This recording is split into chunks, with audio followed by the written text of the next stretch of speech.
Good morning बच्चों। अब हम वैदिक मैथ के एक ट्रिक लेते हैं कैलकुलेशन फास्ट करने के लिए। सभी कॉम्पिटिटिव एग्जाम में कैलकुलेशन का बहुत रोल है। किसी क्वेश्चन में हम सपोज करो वो क्वेश्चन 10 सेकंड का है और हम उसमें लगा देते हैं सपोज करो 35 सेकंड, तो उससे हमारे टाइम की हानि होती है। तो हम 2-3 चीज़ें लेके चल रहे हैं कि हम मल्टीप्लाई को आसान कैसे बनाएं। तो हम इसमें जैसे एक तो कन्वेंशनल मेथड है कि 12 गुणा 11 आप करो और इसको आप सब बच्चों की तरह से लिखो, 1 दूनी 2, ये 12 लिखा, फिर हमने 12 लिखा, फिर इनको जोड़ा। तो एक तो तरीका ये है, इससे हमारा स्पेस भी लग रहा है और टाइम भी लग रहा है। दूसरा तरीका ये है कि इसको हम ब्रेक करते हैं। कई बार ब्रेक करने में फायदा रहता है, कई बार ऐसे करने में फायदा रहता है, कई बार वैदिक मैथ से फायदा रहता है। हमें सारे मेथड्स के बारे में एकदम एक्सपर्टाइज होना चाहिए। तो जैसे 12 गुणा 11 करना, तो इसमें भी ज़्यादा दिमाग नहीं लगाना। हम हमेशा नंबर को ऐसे 2 भागों में बांटेंगे जिसमें 10 आए या 100 आए या 1000 आए, तो मल्टीप्लाई करना आसान रहता है। जैसे 11 को हमने लिखा 10 जमा 1, अब 12 गुणा 10 120 और 12 132, ऐसे कर सकते हैं हम। 12 गुणा 12 ये तो सीधा सही 144 होता है। जैसे 12 गुणा 13 10 जमा 3 लिखा हमने, 12 गुणा 10 हमारा कितना होता है 120, और 12 36 120 और 30 156। ऐसे ही 12 गुणा 14 करते हैं हम, 10 और 4 किया हमने, तो 12 गुणा 10 120 और 12 चौक 48, ये हो गया 168। एक तरीका तो ये हुआ। एक हम वैदिक मैथ पे जाते हैं। वैदिक मैथ हमें कई बार बहुत फायदा करता है, बल्कि अगर हम प्रैक्टिस करें तो हमें हमेशा वैदिक मैथ में बहुत फायदा होगा। लेकिन क्या होता है कि हम प्रैक्टिस नहीं करते, तो इसलिए हमारा दिमाग जब कोई परेशानी होती है तो उसी पुराने मेथड पे चला जाता है जिस मेथड से हम लगातार करते आ रहे हैं। तो बिना प्रैक्टिस के नहीं होगा। प्रैक्टिस इसमें बहुत ज़रूरी है, प्रैक्टिस आपको करना है, प्रैक्टिस से ही आप इसमें एक्सपर्ट बन पाएंगे। जैसे हमें सपोज करो पहले हम एक दिन तो हमने स्क्वायर की टेक्निक देखी थी, आज हम उनकी देखेंगे, मल्टीप्लाई करना है, गुणा करना। तो जिसमें जो दोनों ही हमारे नंबर हैं वो क्लोज हैं एक दूसरे के, और जो हमारे जिनमें जो 10th प्लेस डिजिट है वो 1 है। जैसे 12 गुणा 11, 12 गुणा 13, 12 गुणा 15, 12 गुणा 17, जिसमें जो हमारा 10th डिजिट है वो 1 है। तो इसमें बेस 10 लेंगे। जैसे हमें सपोज करो 12 गुणा 11 करना, बेस 10 है हमारा, तो हम ये देखते हैं कि 12 10 से कितना ज्यादा है। ये 12 10 से जो है 2 ज्यादा है, तो हमने 2 लिख दिया। और 11 कितना ज्यादा है, 1 ज्यादा है। उसके बाद हमें मनी मन में करना है, और हो जाता है, ऐसी बात नहीं है। जैसे पहले हम देखिए हमारी टेक्निक ठीक है, 12 और 1 13 से ऐसे हमें डायगोनली ऐड करना है। 12 1 13, 11 और 2 13, इसका मतलब ठीक कर रहे हैं। फिर इनमें से आप कोई सा भी नंबर एक पहले ले लीजिए। जैसे हमने लिया 12 और इसमें हमें ये 1 ऐड करना है, ये वाला ऐड करना है, 12 और 1 13, और इन दोनों की मल्टीप्लाई करनी है, 2 एकम 2, तो ये हमारा 12 13 और 2 को सीधा लिख दो 132। क्योंकि 10 में 1 0 है, इसलिए हमारा जो हमने ये ओब्लिक लगाया, स्लैश लगाया, इसके बाद हमारा एक डिजिट ही होना जरूरी है। अगर 2 आते हैं तो हम उनको इस तरफ जोड़ देंगे, वो भी हम देखेंगे। 12 गुणा 12, इसमें हमारी वही पुरानी टेक्निक, स्क्वायर वाली टेक्निक है, 144 आ जाएगा। 2 जोड़ा, 2 के गुणा करी, 2 गुणा 2 4, 144 आ गया। अब जैसे हमें 12 गुणा 13 करना है, 12 गुणा 13 करना है, तो 12 जो है आपका 2 ज्यादा है और 13 जो है आपका 3 ज्यादा है। तो ये 13 और 2 15, 12 और 3 15, हमने 12 लिया, 12 और 3 15 और 2 3 6, तो ये 156 आ गया हमारा। ऐसे ही अब हम 12 गुणा 19 करके देखते हैं। इनमें थोड़ा सा डिफरेंस है, थोड़ा सा बड़े नंबर है। 19 कितना ज्यादा है, 9 ज्यादा है 10 से। 12 कितना ज्यादा, 2 ज्यादा है। तो 12 प्लस 9 21 आया, और 2 नाम 18, 2 2 9 18। तो अभी यहाँ पर 2 डिजिट है, हमें 1 डिजिट चाहिए, तो इस 1 को हम इस तरफ ऐड कर देंगे, आ गया 228। इस तरीके से हमें ये मल्टीप्लाई मिल गई। अगर हमें जो 10th डिजिट है 2 है, जैसे 22 गुणा 23, 22 गुणा 24, 22 गुणा 25, 22 गुणा 26, तो उसके लिए हमें बेस लेना है 20। ये जो बेस है ये हम यहाँ पर 10 भी ले सकते हैं, 20 भी ले सकते हैं, 30 भी ले सकते हैं, हमारी मर्जी है। लेकिन अगर हम उन नंबरों के क्लोज लेंगे जो दोनों नंबरों के बीच में है, क्लोज है, तो हमें फायदा होगा। जैसे 22 और 23 दोनों ही 20 के क्लोज हैं, तो इससे हमें फायदा है। तो 22 जो है हमारे 2 ज्यादा है, और 23 जो हमारा 3 ज्यादा है। देखिए 22 और 3 25, 23 और 2 25। इसमें क्या हम देखेंगे कि 22 में हमने 3 जोड़ा, और क्योंकि बेस हमारा 20 है और 20 जो है 10 का दुगना होता है, तो उसको हम 2 से गुणा और करेंगे, तो 22 और 3 25, और 25 गुणा 2 50, और 2 3 6, ये होगा 506। ऐसे ही 22 गुणा 24 करेंगे। 22 में हम क्या करेंगे, हम 4 जोड़ेंगे, उसका दुगना करेंगे 52, और 2 चौका 8, 528। ऐसे ही हम 22 गुणा 25 हमें करना हो तो 22 हम 5 जोड़ेंगे 27 दूनी 54, 5 दूनी 10, एक को इधर डालेंगे वो 550। इस तरीके से हम आगे भी गुणा कर सकते हैं। जैसे हमने थोड़ा एक्सेप्शन लिया है, हम चल रहे हैं 30 बेस लेते हैं और एक हमने लिया है नंबर 32 यानी 32, दूसरा हमने लिया 28, इनके हमें मल्टीप्लाई करना है। तो हमने क्या किया बच्चों कि इसमें हमने ये 32 कितना ज्यादा, 30 से 2 ज्यादा है, 28 कितना कम है, 2 कम है, तो प्लस लगाया, यहां पर माइनस लगाया है।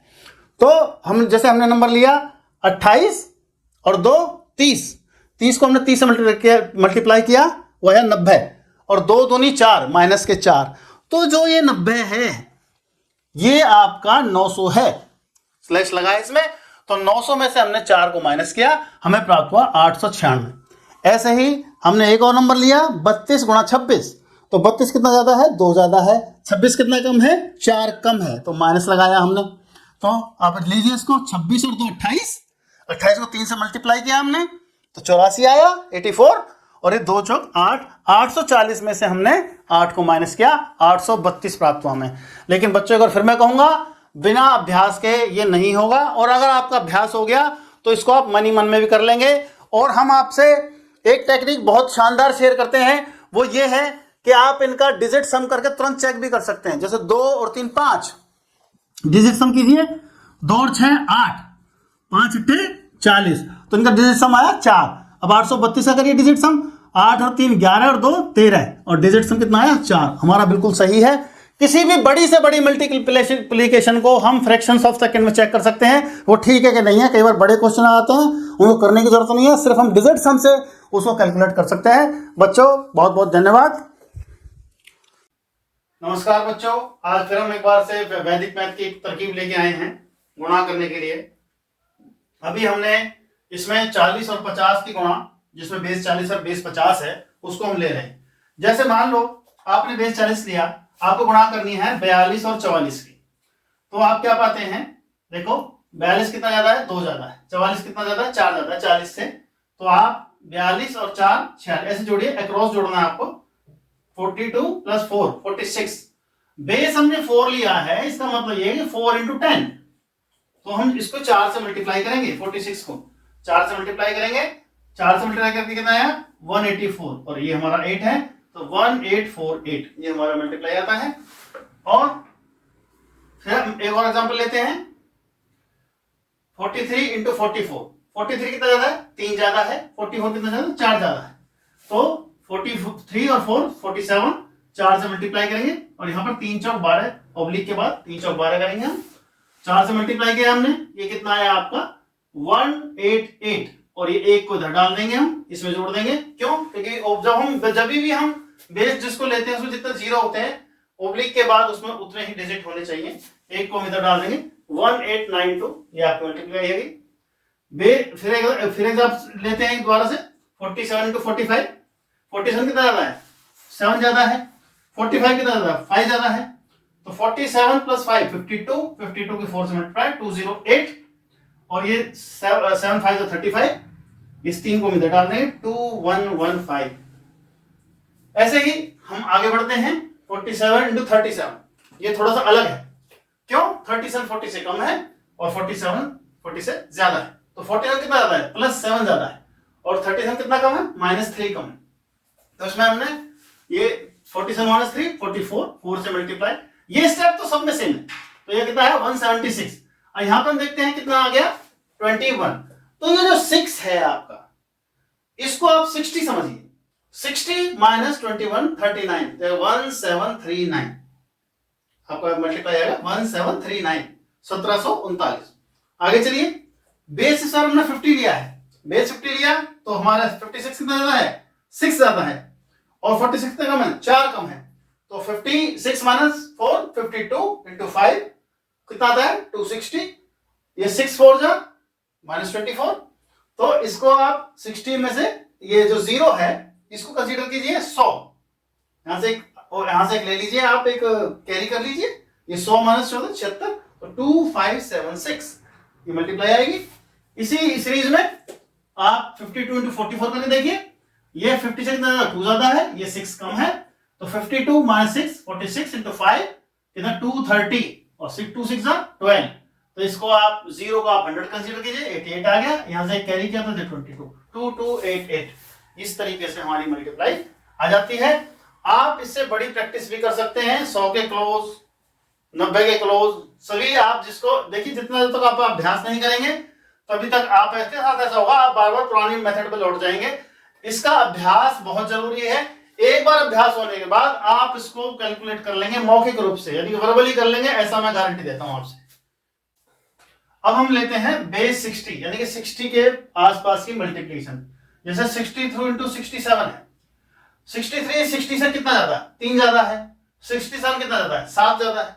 तो अब इसका जब मल्टीप्लाई करेंगे, सबसे पहले तो 63 में 7 ऐड कीजिए आप, तो कितना आता है आपका? 70। बेस 60 है तो समझ 6 से मल्टीप्लाई, तो कितना आ गया? 420। और ये कितना आ गया? 21 आ गया। ये 420 एक्चुअल में 4200 है। इसमें आपको 21 को ऐड करना है। हम तो डायरेक्ट ऐड कर सकते हैं, चाहे बेशक यूं तो डाल दो, डायरेक्ट ऐड कर दिया, या फिर इसमें 21 ऐसे ऐड कर सकते हैं आप। तो 4221 ये आपका आंसर आ गया। 67 इंटू 62 है, 67 कितना ज्यादा? 7 ज्यादा है। 62 कितना ज्यादा? 2 ज्यादा है। तो जब मल्टीप्लाई करेंगे तो ये 69, इसको 6 से मल्टीप्लाई किया तो कितना आया आपका? 414। तो ये आपका 4140 है। 10 हमने एक तरह से आप स्लैश को बेशक 0 समझ लीजिए और समझिए इसमें प्लस का निशान है, तो 4140 और उसमें 14 को ऐड कर दीजिए, या फिर डायरेक्ट इसको 1 को 5 में ऐड कर दीजिए, बात एक ही है। तो कितना आ गया ये? 4150। ऐसे ही अगर हम माइनस का करेंगे तो ये आपको ज्यादा आसानी होगी इस बात समझने में। 69 प्लस 9 प्लस 9 ज्यादा है 60 से, और ये 3 कम है, तो 69 माइनस 3 66। 6 से मल्टीप्लाई किया 396, 9 किया 27। तो ये जो 3960 है, 3960 है, इसमें से 27 आप लेस कर देंगे, तो ये आपको 3960 कंसीडर करना है, और 60 में से धीरे धीरे लेस कर दो। ये 0 लिखने की जरूरत नहीं है, लेकिन मैंने समझाने के लिए आपको बता दी है। 60 में से 27 लेस कर देंगे तो 3933। ऐसे ही आप और आगे बढ़ेंगे तो आप सपोज करो आपको 100 के आसपास की मल्टीप्लाई करनी है। 104 इंटू 96, तो बेस 100 लेंगे, 2 0 है, तो इसमें आपका क्या होगा आपके साथ? 104 में 4 गए 100 आया, क्योंकि बेस 100 है तो 10 से गुणा और करेंगे 1000 आ गया। तो ये एक तरह से आपका ये 10,000 है, इसमें से 16 आप माइनस कर दीजिए, या फिर समझ लीजिए 100 में से माइनस कर दीजिए, यहाँ एक कम हो जाएगा। 9984 ये आपकी मल्टीप्लाई आएगी बच्चों। लेकिन ये चीजें अभ्यास की हैं, आपको अभ्यास लगातार करना है, तब जाके आप इन पे एक्सपर्ट हो पाएंगे। बहुत बहुत धन्यवाद।